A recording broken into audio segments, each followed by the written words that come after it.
నేపాల్ బాధితులు తిరుపతి చేరుకున్నారు. రాష్ట్ర ప్రభుత్వం ఏర్పాటు చేసిన ప్రత్యేక విమానంలో 145 మంది ఖాట్మాండు ఎయిర్పోర్టు నుంచి విశాఖ చేరుకున్నారు. వీరిలో ఉత్తరాంధ్రకు చెందిన వారు 105 మంది కాగా ఉమ్మడి చిత్తూరు, కడప జిల్లాలకు చెందిన వారు 40 మంది ఉన్నారు. ఈ ప్రత్యేక విమానం విశాఖ నుంచి రేణిగుంటకు చేరుకుంది. ఇక్కడ 40 మంది నేపాల్ బాధితులు దిగారు. ఇందుకు సంబంధించి కూటమి ప్రభుత్వం అన్ని ఏర్పాట్లు పూర్తి చేసింది. వీరందరినీ ప్రత్యేక బస్సులు, కార్లలో గమ్యస్థానాలకు చేరుస్తోంది.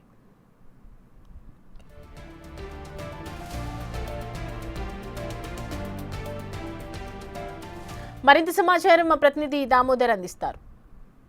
నేపాల్ అంతఃకలహాల మధ్య చిక్కుకుపోయిన తెలుగువారిని ఏదైతే రాష్ట్ర ప్రభుత్వం ప్రత్యేకంగా విమానాల ద్వారా తెప్పిస్తుంది, ఇందులో భాగంగా తిరుపతి విమానాశ్రయానికి 39 మంది చేరుకున్నారు. యాత్రికులు ఇప్పుడు బయటకు వస్తున్నారు. వివిధ ప్రాంతాల వివిధ వారికి స్వాగతం పలుకుతున్నారు. అదేవిధంగా ఇటు తెలుగుదేశం పార్టీ నాయకులు ఇక్కడ స్వాగతం పలుకుతున్న పరిస్థితి. మరోవైపు ఇక్కడ వీరు ఏ ప్రాంతం నుంచి వచ్చారో అన్న విషయాన్ని వారిని అడిగి తెలుసుకుందాం. అంతేకాకుండా ఏదైతే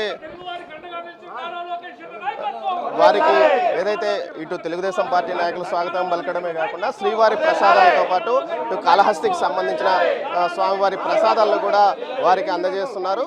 ముఖ్యంగా అనేక ఇబ్బందులు ఇటు నేపాల్కు వెళ్ళి అనేక ఇబ్బందులు ఎదుర్కొన్న వారిని కాపాడడానికి రాష్ట్ర ప్రభుత్వం చొరవ తీసుకుని. ఎక్కడి నుంచి వచ్చారు? నేపాల్ నుంచి. అంటే మీది ఏ ఊరు? కాట్మండు. మాది మదనపల్లి. మేము మొన్న బయలుదేరామండి. బస్సులోని మా మీద అటాక్ జరిగింది. రాళ్లతో బస్సు అద్దాలని పగలగొట్టేశారు. రాళ్లతో బస్సు అద్దాలని పగలగొట్టేశారు. కాకపోతే వాళ్ళ దగ్గర ఇంకో రెండో రాయి లేదు కాబట్టి మేము సేఫ్. ఏం పేరు మీ పేరు? నా పేరు ప్రకాష్ బాబు అండి. ఎక్కడ ఉంటారు? మదనపల్లి. సిటిఎం చిన్నతిప్ప సముద్రం గ్రామం. గవర్నమెంట్ ఇక్కడ నుంచి మీకు బాగా చాలా సపోర్ట్ చేస్తున్నారండి. మీతో లోకేష్ మాట్లాడినారండి. వాళ్ళు ప్రతి క్షణం మమ్మల్ని చూసుకున్నారండి. కడపలో ఏ ఊరు? కడపే. మా వారు అడ్వకేట్. ఫుడ్ కానీ ఇవన్నీ ప్రాబ్లం ఏం లేదు. ట్రావెల్స్ తరపున వెళ్ళాం కాబట్టి ఫుడ్కి అయితే ఏం ప్రాబ్లం ఏం లేదు. మేము కాట్మండ్లోనే దిగినప్పుడు పశుపతినాథ్ టెంపుల్ అవి దర్శనం అయిపోయింది. ఆ తర్వాత అక్కడ స్టే చేసాము. నెక్స్ట్ డే నైట్ బయలుదేరినప్పుడు రాళ్ళతోటి బస్ పైన దాడి చేశారు. ఆ తర్వాత మళ్ళీ రిటర్న్ హోటల్ వచ్చేసాము. 2-3 డేస్ తర్వాత మళ్ళీ మన గవర్నమెంట్ తరపున లోకేష్ గారు మాట్లాడారు. నాతో లేదు, మా గ్రూప్ వాళ్ళతో మాట్లాడారు. నా పేరు వీరలత. నేను కడప ఎర్రగుంట డిస్టిక్ నుంచి కడప డిస్టిక్ ఎర్రగుంట గ్రామం నుంచి వచ్చాను. నేను నేపాల్ వెళ్ళిన తర్వాత అన్నీ బాగా జరుగుతాయి అనుకున్నా. అంతరకలా బాగా జరిగింది ప్రయాణము.